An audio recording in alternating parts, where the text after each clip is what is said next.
সীমান্তে পুশ-ইন চেষ্টা অব্যাহত রেখেছে বিএসএফ। তবে বিজিবির কঠোর অবস্থানের কারণে শূন্যরেখায় ঠেলে পাঠানোদের ফিরিয়ে নিতেও বাধ্য হচ্ছে ভারতীয় সীমান্তরক্ষী বাহিনী। স্থানীয়রা জানায়, ভোরে মেহেরপুর গাংনী উপজেলার শেওড়াতলা বর্ডার দিয়ে 7 জনকে বাংলাদেশের ভূখণ্ডে পুশ-ইনের চেষ্টা করে বিএসএফ। বিষয়টি টের পেয়ে ঘটনাস্থলে গিয়ে কড়া প্রতিবাদ জানায় বিজিবি।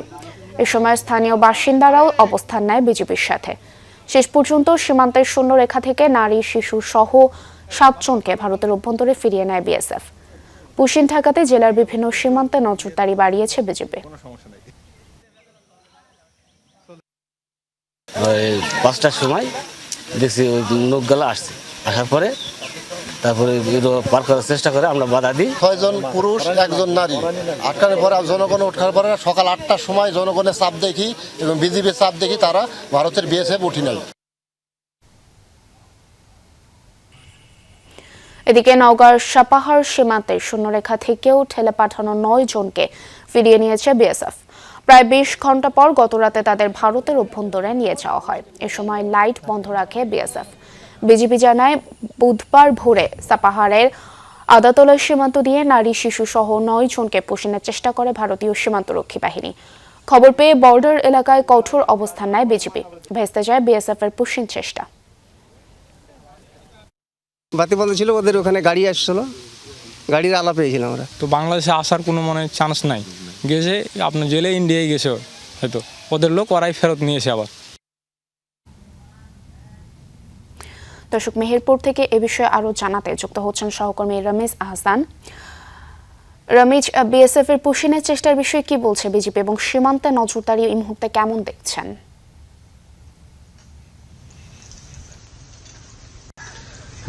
পূর্বে আমি সকাল থেকে এই সীমান্তে অবস্থান করছি। মেহেরপুরের গাংনী উপজেলার যে সীমান্তটি দিয়ে আজকে পুশ-ইন করার ঘটনা ঘটিয়েছিল ভারতীয় সীমান্তরক্ষী বাহিনী বিএসএফ।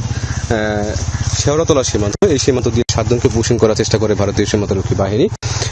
পরে স্থানীয়দের সহযোগিতায় এবং বিজিবি সদস্যদের সহযোগিতায় কঠোর প্রতিরোধের মুখে ভারতীয় সীমান্তরক্ষী বাহিনী বিএসএফ তাদেরকে ফিরিয়ে নিতে বাধ্য হয়। আমরা যেটি দেখেছি সকালে এসে এখানে সাধারণ মানুষ এবং স্থানীয়রা যেটি বলছেন, তাদের সঙ্গে কথা হয়েছে, তারা যেটি বলছেন যে ভারতীয় সীমান্তরক্ষী বাহিনী বিএসএফ তাদেরকে পুশ-ইন করিয়ে তাদেরকে বাংলাদেশের অভ্যন্তরে ঠেলে দেয় এবং অভ্যন্তরে ঠেলে দেওয়ার ফলে তারা বাংলাদেশের সীমান্ত রেখার পাশাপাশি সীমান্ত রেখার ঠিক শূন্য রেখে তারা অবস্থান করছিল। সেখান থেকে বাংলাদেশের যে বিজিবি রয়েছে এবং স্থানীয় সদস্যরা, স্থানীয় মানুষ রয়েছে, তাদের কঠোর প্রতিরোধের মুখে তারা ভারতীয় সীমান্তের দিকে ঠেলে দেয় এবং যার ফলে তারা ভারতে চলে যেতে, ভারতের ওদিকে বিএসএফ তাদেরকে নিয়ে যেতে বাধ্য হয় এক প্রকার। এখন বর্তমানে বিএসএফ যে পুশ-ইনের ঘটনা ঘটাচ্ছে, সেই পুশ-ইনের ঘটনায় বিজিবি এবং স্থানীয় মানুষ কঠোর অবস্থানে রয়েছে। ধন্যবাদ রমেশ আমাদের সাথে যুক্ত হওয়ার জন্য।